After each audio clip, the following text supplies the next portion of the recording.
Hello boys and girls, and welcome back to another video on my channel. I'm Octopus, and today we are running our Des Moines Tier 10 US heavy cruiser. But first thing first, as you all know, I recently opened this YouTube channel and also a Twitch channel, which you can find the link in the description of the video. So if you like the content on this channel, please share the channel, share the video, share it with your friends, with your clanmates, whoever you want. Leave a comment down below, leave a thumbs up, subscribe to the channel, and as always, every kind of support is very much appreciated. So moving on to the match, we are on the map Tears of the Desert. As you can see, there are mostly tier 10s and a couple of tier 8s and 9s. There is this CV, so luckily for us it's a tier 8 CV, but keep in mind that every time you are facing a tier 10 CV, your gameplay is gonna be a little bit different from the, let's say, standard match. Des Moines has 3 triple turrets of 203mm guns, and right now I'm running the legendary upgrade, but we will see about my build later. Enemy force sighted on the horizon. Here what I'm trying to do is approaching these islands here possibly, and I will try to take a position where I can fire, and possibly from an undetected position. And it seems like I'm having a fair bit of support from my teammates, so we should be fine here. The downside of this is that this is a standard battle, this is not a domination mode, and usually in standard battles people tend to play very safe, too much safe in my opinion, because they don't want to leave their base, and yeah, it can result in a very passive gameplay and a very boring match. But yeah, this is one of the 3 modes that Wargaming implemented, and I honestly don't like this, but it's not, I don't hate it as much as Epicenter. So in Des Moines you don't have to rush, you don't have to be in a hurry to deal damage, to shoot to the enemies, because Des Moines is about patience and positioning basically. It is not a very much of a forgiving ship, in the sense that you have to choose your targets and your timing very wisely, because if you get caught out of position, you will be pretty much dead. Here we're getting some focus fire from the Salem and the carrier. I'm perma-spotted, so I know that there is a DD around here, but I highly doubt that he's in my radar range, so I'm not radaring here. Instead, I'm just kind of sitting here and I'm farming the jump. As you can see, there are some torpedoes coming from our left flank, as expected. The one strength the Moines has is that it is coated in 27mm of armor instead of having the bow of 25 like many other tier 10 cruisers. So you can bow tank all battleships that have 380, 381mm guns, like Jean d'Arc for example, Alsace, Bourgogne, Tirpitz, Bismarck, ships like this, Monarch also. So because they will not be able to overmatch you from the front, they will still be able to deal some damage to you, planning your superstructures and damaging your guns. But yeah, you are not gonna hit frontal citadels, which is awesome. So here we are basically, yeah, we are just farming the poor Jean d'Arc that is a little bit overextended, because she's facing the entire friendly team behind us right now, so she's pretty much dead. as you can see, my team is completely lemming training towards our flank, and they are basically leaving the entire northern part of the map free for the enemy to push, and this is always not recommended, of course. Yeah, I think this is because of the standard battle mode, but yeah, you see All forces defend the base. you see teams leaving flanks even in domination. So I don't know. Here I tell my team to defend the base because I realize that we are getting surrounded by the enemy. So yeah, here I'm reversing and Hold the base by any means necessary. I'm trying to go back and try to defend, because I know that here I'm not gonna achieve too much because the enemy is in a very passive position. So instead, as you can see, I'm turning and I will go towards our base to defend. At least this is my initial idea here.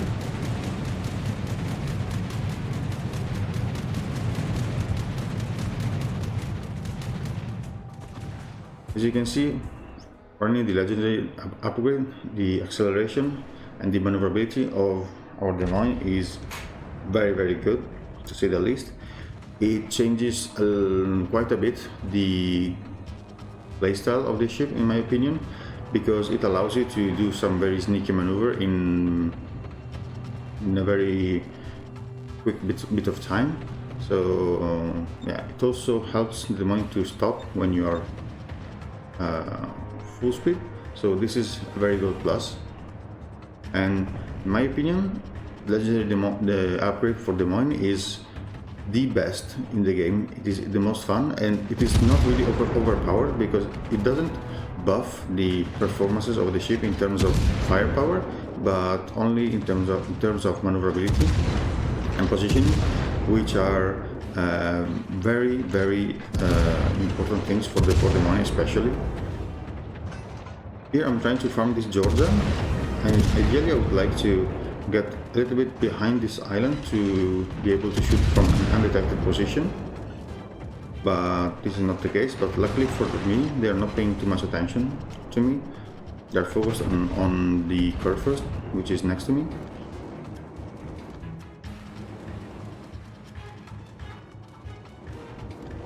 So the enemy seems not be able to push freely into our base, but they are approaching, so we have to pay attention. Here I'm just reversing a little bit to see if I can shoot at those BBs. We spot a stationary thunder. Unluckily, yeah, she disappears just a second before we can shoot all our guns. There she is once again.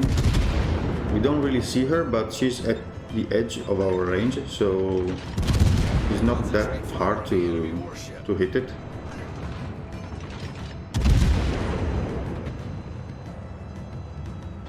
The Moines HE is very good at starting fires because the Moines has a very good fire chance and has an exceptionally good reload time, and also a decent HE alpha. So yeah, as a fire starter, you are very nasty to deal with if you can land your shells. But the one strength the Moines has over other cruisers are the AP. The AP are simply insane. We have very good penetration at medium to short range. Also, you have improved penetration angles. So when you are facing another cruiser, they will have to be exceptionally careful about their angles towards you, because you can get some nasty citadels from unexpected angles. And also, if you are facing battleships at close range, it is a very scary thing to face, because you can even citadel Yamatos from point blank range with your APs. I've done this many times in the past. So if you get to brawl battleships, it is not that hard, it's not that easy, sorry, for them to just kill you. Here I know that the Thunderer is possibly aiming at me. So I will fully accelerate now to try to juke all his shells. Thunder is a big threat for Des Moines because she's very precise, and her guns can overmatch completely our armor. So we have to be exceptionally careful. Here some of my shells are landing way too high. I'm not sure why, because it is something I'm experimenting lately in this recent patch. Not sure if there's some more aiming bugs around, but this is what I'm experimenting.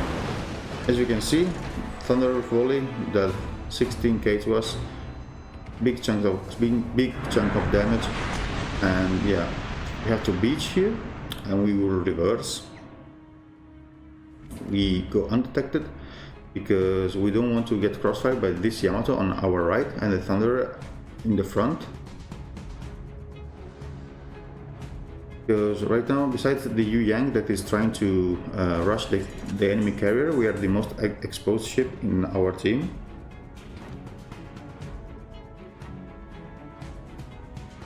I'm switching back to HE.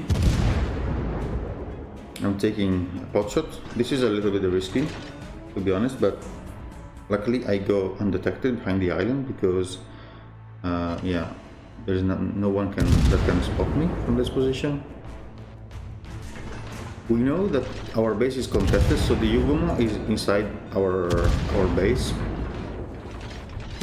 But at this time, I think, okay, if I have to do something, I will. Killing this Thunder is mandatory, so I'm taking my chances here. I will try to juke the Thunder shells with my acceleration, and this is the most fun part of the legendary upgrade for Des Moines. You can pretty easily juke a couple of volleys from enemy battleships by accelerating or decelerating in a very sudden way, so to just throw off their aim. So, and meanwhile you have to keep shooting, of course, because your main strength is your DPM, which is very good. So this Thunder is now trying to disengage, at least to kite away from us, because she's coming under a lot of pressure. You can see how we can easily dodge these shells. She's not getting massive hits on us, luckily. We started a double perma-fire on him, so we know that he's gonna die soon. Unfortunately, he's able to launch his last volley, but yeah, not a very big deal. Tirpitz is one of the few battleships that you can tank, so this is not a big threat for us, unless she's able to just rush us and torp us, but we will not allow this to happen, of course. You can see the Tirpitz can just pen our superstructure, but she will not deal massive damage to us. We got some support, so yeah, Thunder and Tirpitz are gone now. We switch immediately to AP as soon as we see this Moines popping up. You can basically citadel Smolensk at any range if you aim correctly and if the RNG doesn't troll you. We had to dodge some incoming carrier torpedoes. Smolensk has beached. Here I potato my turn and I took this store, which was pretty much unnecessary. We killed the Des Moines with a double citadel. And now we are left with the carrier and the 3 ships in the north. So my aim here is to kill the carrier, because this will give my team a very big plus. Luckily, the carrier is a UK one, so she doesn't have AP bombers that can absolutely murder you if you are stationary and you get like from caught by an Hakurio, for example. Plus, the UK carriers are not that well armored on their broadside, so it's not that difficult to just citadel them from any range, to be honest. This is their carrier gone. We took a big hit from one of the two battleships, but luckily for us we didn't get citadel, so we are fine here. At this point we have 4 kills, 222k damage, 8 citadels and high caliber. So, and we are contesting their base while they are contesting ours. And we are left with 1 heal. And I'm trying to decide what to do here. I'm not sure if I have to just sit here and wait for my team to cap their base, but as you can see, the enemy seems to be a little bit in advantage, the capping thing. Plus, I really want to have my Kraken at this point because I fought so hard in this match. So and I thought that the Kraken would have been the perfect ending of this match. So I'm raiding to get vision of the Yugoma, so I can get some resets going on this guy, because he's the one that has the most part of the capping of the enemy team. I'm slowing down to try to juke the shells. You can see the Yamato with only one shell overmatched our nose, and I'm trying to finish this Georgia to get my Kraken, but our team seems to be capping the base too fast, so I'm not sure if I can get Kraken here. No, because our team is capping the base. These are our final results. Only 4 kills, sadly, but still 235 almost K damage. Confederate, Dreadnought, First Blood and High Caliber, which are very good achievements for Des Moines. 2.5 base XP, well over the second in our team. And as you can see, we tanked 1.5 million of potential damage, which is good for a Des Moines.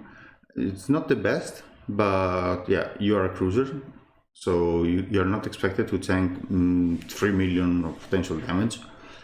As you can see from the damage cost to ships, 113k came from our HE, 71k from our AP and 50k from fires, so pretty spread around damage.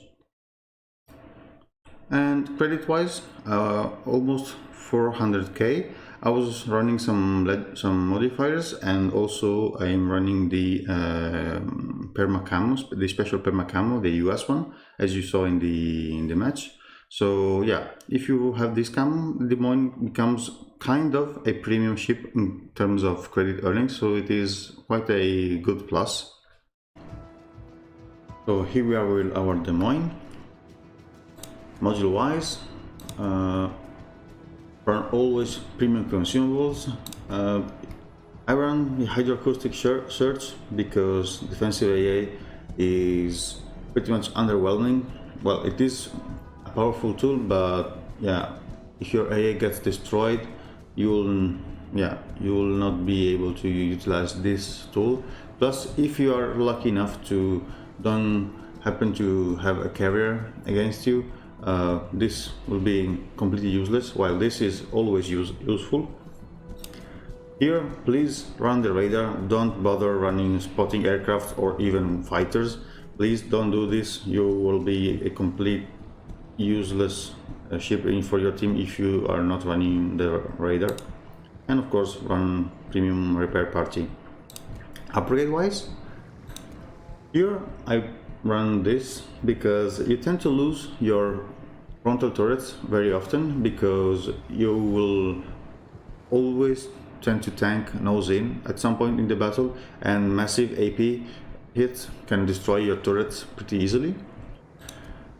Extender radar, for your radar is your bread and butter, even if in the previous match I didn't happen to use it too much, but you have to use your radar, and this is a very good upgrade to have. If you don't have this, which is a coal upgrade, I think I will go for damage control system modification 1. Third slot, I used to run aiming or AA, but this has changed and this is pretty much underwhelming right now. Plus, aiming on cruisers doesn't give you a big benefit, but instead here I'm running main battery modification 2, which buffs my main battery traverse speed, which is one of the weaknesses of the Des Moines. As you can see, 180 turn time, 22.8 seconds with this upgrade. So without, you are a pretty clumsy ship when it comes to rotating your turrets. So run this, which is very good. Here I'm running propulsion because it is in combination with the legendary upgrade. If you don't have the legendary upgrade, you can run steering gears, propulsion, or damage control system modification 2. It is up to you. Here, of course, concealment expert. And here, this is the legendary upgrade for Des Moines. You can see it buffs your rudder shift time and your acceleration times at the cost of 10% of your surveillance radar consumable duration, which is fine.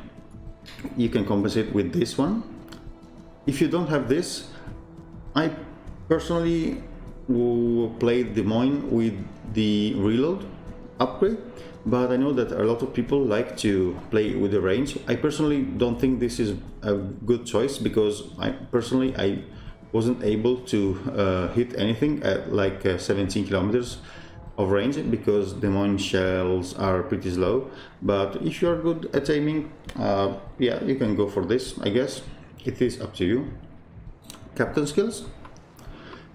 If you have John Doe, it is highly recommended to run this, or maybe Halsey also, because they have some enhanced skills which are expert loader and expert marksman, that it is a very good skill to have on Des Moines.